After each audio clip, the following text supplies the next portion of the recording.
Europe 1, il est 8h26. Jean-Pierre Elkabbach, on vous retrouve en direct de Marseille. Ça y est, vous êtes installé dans le bon studio avec vos deux invités. Cette fois-ci avec une vue magnifique sur cette extraordinaire ville qu'est Marseille. On voit tout ça sur europe1.fr. Jean-Pierre Elkabbach, vous êtes donc à présent avec d'un côté Patrick Mennucci, le socialiste, de l'autre côté Stéphane Ravier, le candidat du Front National pour le second tour, alors qu'on vient d'entendre Jean-Claude Gaudin pour l'UMP. Messieurs, c'est à vous. Il est rare d'ailleurs qu'ils se trouvent ensemble au même endroit. Le précédent, c'était avec Nicolas Poincaré. Il n'y a qu'Europe 1 pour vous réunir. Monsieur Ravier, bonjour. Stéphane Ravier. Bonjour. Et vous, Patrick Mennucci, bonjour. Mais Bonjour. quelques questions à l'un à l'autre pour vous mettre en forme. Est-ce que vous vous relevez du chaos de dimanche, vous ? Mais je ne suis pas KO. Je suis bien déterminé à être la surprise de dimanche prochain. Il faut regarder quand même que la gauche a réussi hier à fusionner ses listes et que donc nous sommes dans une situation meilleure dès à présent. Mais je veux juste noter, monsieur Elkabbach, qu'une fois de plus, nous débattons sans que le maire de Marseille soit là. Il s'est encore défilé, il faut le reconnaître. Et c'est il son refuse habitude. de débattre, c'est Absolument. vrai. Il a une telle avance qu'il considère que c'est pas nécessaire. Non, mais il refuse. Et il va refuse peut-être mettre toujours. en cause le débat qui était prévu sur une télévision, je crois que c'est sur Probablement. France 3, entre vous, parce qu'il n'a pas envie d'en avoir deux contre lui. Monsieur Ravier, vous souriez. Oui, écoutez, c'est l'habitude de Jean-Claude Gaudin de fuir le débat, de fuir son bilan qui, chacun le sait à Marseille, est un dépôt de bilan.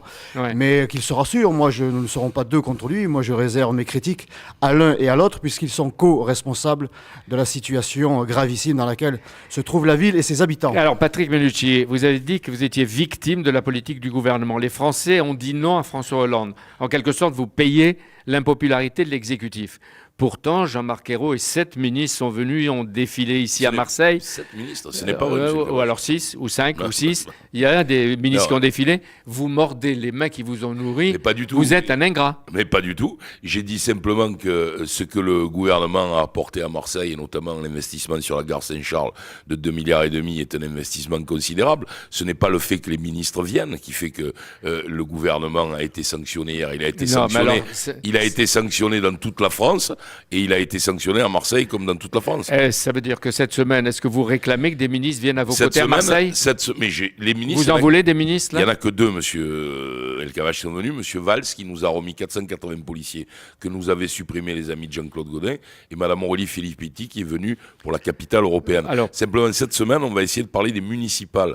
On a fait une campagne électorale sans jamais parler des vrais problèmes des Marseillais. donc vous n'en voulez pas. Est-ce que vous allez retirer votre candidat, monsieur Garot-Osépian, qui arrivait 3e dans un secteur nord ? Mais pourquoi le retirerais-je ?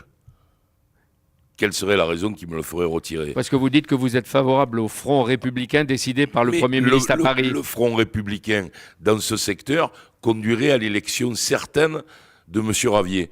M. Miron n'est pas capable, avec 28% des voix, de s'opposer à lui. Il n'y a que M. Ovsepian et le Rassemblement de la gauche Donc qui vous peut arriver devant confirmez le que Front vous le National. retirez pas. Mais évidemment que je ne le retire pas, parce que je ne veux pas que M. Ravier soit élu avec sa liste dans le 7e secteur. Stéphane Ravier, et vous pensez que vous pouvez arriver à gagner la mairie du 7e secteur, qui représente 200 000 Marseillais. 150 000. Mais oui, je suis le mieux placé pour battre la gauche dans ce secteur. Nous avons j'ai face à moi un candidat touriste de l'UMP, un Marseillais partout chez lui à Marseille, mais il nous vient des quartiers sud. Moi, je suis dans ces secteurs depuis 15 ans. Il est là depuis 15 semaines. Un petit tour et puis s'en va. Il a déjà annoncé que pour les élections cantonales, il retournerait dans les quartiers sud. Donc, je suis, moi, le plus légitime, si j'ose dire, pour battre la gauche et le mieux placé. Donc, j'appelle tous les électeurs qui ne veulent plus de la gauche à se rassembler autour de ma candidature. Mais je pense qu'il faut faire barrage à Ravier et au Front National, à M. Ravier et au Front National dans le 7e secteur de Marseille. C'est pourquoi nous avons rassemblé avec le Front de gauche nos listes et que nous appelons tous les électeurs et les très nombreux abstentionnistes qui ne se sont pas déplacés pour faire un signe politique négatif à notre endroit à se rassembler pour éviter que le Front National prenne ce secteur. Vous parlez, Patrick Mennucci, comme si vous n'aviez pas reçu une raclée monumentale. Mais je n'ai pas reçu une raclée monumentale. Si vous regardez... Il est arrivé avant vous, Stéphane Ravier, c'est un fait historique. Mais pas du tout. Au premier tour. D'abord, ce n'est pas un fait historique. Ensuite, la municipale s'est jouée avec une gauche divisée. Si la gauche n'avait pas été divisée, nous serions très largement devant le Front National. Donc c'est une vue de l'esprit. Regardez secteur par secteur à Marseille. C'est encore possible que les choses changent, vraiment. Mais vous ne pensez pas, comme beaucoup, qu'à Marseille, les socialistes se sont trompés de candidats ? Je comprends pas votre question. C'est-à-dire, vous voulez dire que ça ne devrait pas être moi le candidat? Je ne sais pas. Mais écoutez, même si vous avez gagné les primaires, vous êtes j'ai tous gagné disputés. les primaires avec une très très large avance. Je suis le candidat qui a fait une campagne sur un programme et je me suis trouvé opposé à un maire de Marseille qui n'a parlé que de la politique nationale. Stéphane Ravier, vous avez pris des voix aux socialistes. Vous. J'ai pris des voix à tout le monde, les voix n'appartiennent à personne. Je rappelle quand même que je devance les listes Marseille Bleu Marine, devance les listes de Patrick Mennucci qui s'est allié dès le premier tour avec Europe Écologie Les Verts. Ça veut dire que si M. Mennucci était parti sous sa seule bannière, il serait encore plus largement distancé. M. Mennucci nous annonce qu'il y a une alliance au second tour, mais il y a déjà des divergences puisque pour ce qui est de l'investissement du gouvernement, l'investissement annoncé, on n'en est pas encore à l'obtenir. Pour la gare Saint-Charles, je crois que le Front de gauche y était opposé, préférerait qu'on investisse dans d'autres domaines. Donc on voit bien que cette union est bancale. La seule alternative face à ces systèmes de notre temps qui ne tiennent plus debout, c'est véritablement le Front National et les listes Marseille Bleu Marine. Évidemment, c'est un rassemblement qui est tout à fait cohérent. Ce sont ceux qui, à Marseille, ont très souvent travaillé ensemble, comme dans tout le département, et tout à fait logique que nous nous rassemblions avec le Front de gauche. Aujourd'hui, la gauche est rassemblée et ça va changer les choses dimanche, parce que je pense que les électeurs, d'abord cette semaine, vont s'intéresser plus à l'élection municipale. Est-ce qu'on doit fermer les écoles à 16h20, comme c'est le cas aujourd'hui, ou à 18h30, comme nous le proposons? Est-ce qu'on doit avoir un développement économique? Ce sont des vraies questions dont les Marseillais ont été privés. Il faudrait le dire au gouvernement, parce que vous nous dites qu'aujourd'hui, grâce à la gauche, grâce à cette équipe unie, on va voir ce qu'on va voir. Nous avons la gauche au gouvernement depuis 2 ans et on voit bien que c'est un véritable, carnage économique, social, identitaire, sécuritaire. Vous nous avez démontré, M. Mennucci, depuis 2012, que vous étiez encore plus mauvais que l'UMP. Donc encore une fois, la seule alternative, c'est le Front National. Ça, c'est vrai que ça vous irrite, ça ne vous va pas, mais c'est comme ça, c'est la démocratie. Les électeurs se sont prononcés massivement en notre faveur. Vous le laissez parler. J'essaye de parler de l'élection municipale. Je parle de l'heure d'ouverture des écoles et le candidat du Front National me répond que c'est la responsabilité du gouvernement. Or, tous les gens qui font de la politique, les rythmes scolaires, tous les gens ce n'est pas les rythmes scolaires que l'on va nous imposer au mois de septembre, c'est bien le gouvernement. C'est la décision de la municipalité de l'heure où les enfants peuvent quitter l'école. Patrick, vous ne le savez même pas. Cette loi, elle vient de M. Payon, qui est coupé des réalités, qui nous impose une loi, et nous n'avons pas les moyens à Marseille de la mettre en application.